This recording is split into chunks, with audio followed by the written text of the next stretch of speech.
अनाथ लड़का और श्मशान घाट का रहस्य। एक अनाथ लड़का जो रात में श्मशान घाट पर काम करता था। एक रात उसे वहां एक रोती हुई छोटी बच्ची मिली। लेकिन असली डर तब शुरू हुआ जब गांव वालों ने उस बच्ची की तस्वीर देखकर कहा, ये 10 साल पहले मर चुकी है। आखिर वो बच्ची कौन थी और हर रात वो सिर्फ उसी लड़के के पास क्यों आती थी? इस कहानी का अंत आपकी आंखों में आंसू ला देगा। उत्तर प्रदेश के एक छोटे से गांव में रवि नाम का 17 साल का लड़का रहता था। लेकिन सच कहें तो उसका इस दुनिया में कोई नहीं था। जब रवि सिर्फ 5 साल का था तभी उसके माता पिता की मौत एक सड़क हादसे में हो गई थी। गांव वालों ने कुछ दिन सहानुभूति दिखाई, फिर धीरे धीरे सब उसे भूल गए। रवि बड़ा तो हो गया, लेकिन उसके पास न घर था, न परिवार, न कोई अपना। वो गांव के बाहर बने एक पुराने टूटे मंदिर में रहता था और पेट भरने के लिए रात में श्मशान घाट पर लकड़ी लगाने का काम करता था।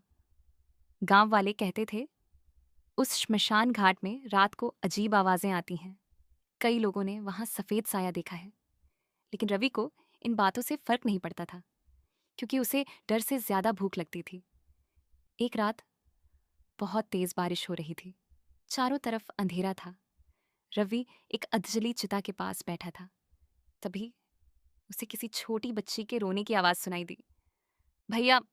रवि चौंक गया। उसने इधर उधर देखा, लेकिन वहां कोई नहीं था। फिर आवाज आई, भैया, मुझे बहुत डर लग रहा है।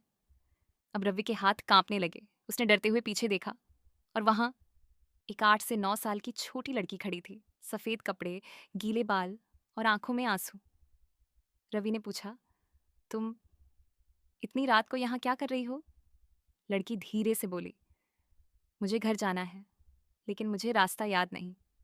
रवि को उस पर दया आ गई। उसने कहा, ठीक है, मैं तुम्हें छोड़ देता हूँ। लेकिन जैसे ही रवि ने उसका हाथ पकड़ा, उसे लड़की का हाथ बर्फ जैसा ठंडा लगा। रवि डर गया, लेकिन उसने कुछ नहीं कहा। दोनों श्मशान घाट से बाहर निकले।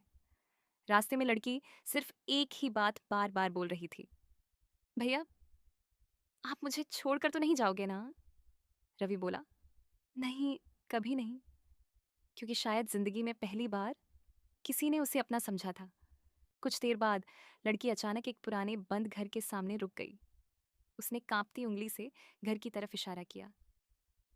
यही मेरा घर है। लेकिन वो घर पूरी तरह टूटा हुआ था। लग रहा था जैसे वहां सालों से कोई नहीं रहता। रवि हैरान था। तभी अचानक लड़की गायब हो गई। हवा तेज चलने लगी।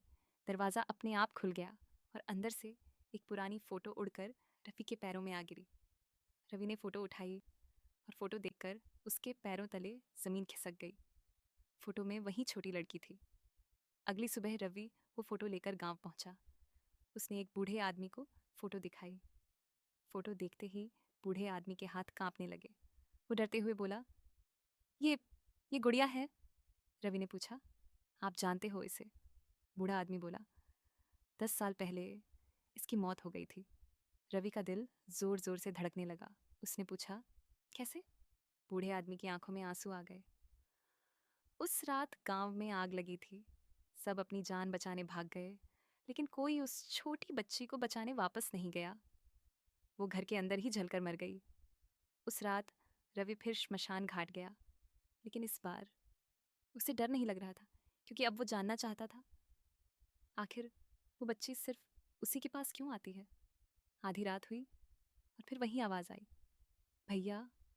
रवि ने पीछे देखा। गुड़िया फिर वहीं खड़ी थी, लेकिन इस बार उसकी आंखों में आंसू नहीं थे। वो बोली, सब मुझे अकेला छोड़ गए थे, क्या आप भी मुझे छोड़ दोगे?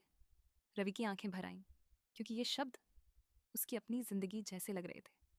उसने धीरे से कहा, नहीं, मैं तुम्हें कभी अकेला नहीं छोड़ूंगा। तभी अचानक रवि के सामने अजीब दृश्य आने लगे। उसे दिखा, छोटी गुड़िया आग में फंसी हुई है। वो मदद के लिए चिल्ला रही है, लेकिन गांव वाले अपनी जान बचाकर भाग रहे हैं। और फिर धीरे धीरे आग उसे घेर लेती है। रवि जोर से चीख पड़ा। उसकी आंखों से आंसू बहने लगे। गुड़िया बोली, भैया, मेरी आखिरी इच्छा पूरी करोगे? रवि बोला, हाँ। गुड़िया बोली, मुझे एक बार इंसानों की तरह विदाई चाहिए। अगले दिन रवि पूरे गांव के सामने खड़ा हुआ। उसने सबको सच्चाई बताई। पहले तो किसी ने विश्वास नहीं किया, लेकिन जब गांव वालों ने वो पुरानी फोटो देखी, सबकी आंखें झुक गईं। उन्हें अपनी गलती याद आ गई। उस शाम पूरा गांव पहली बार उस बच्ची के लिए इकट्ठा हुआ।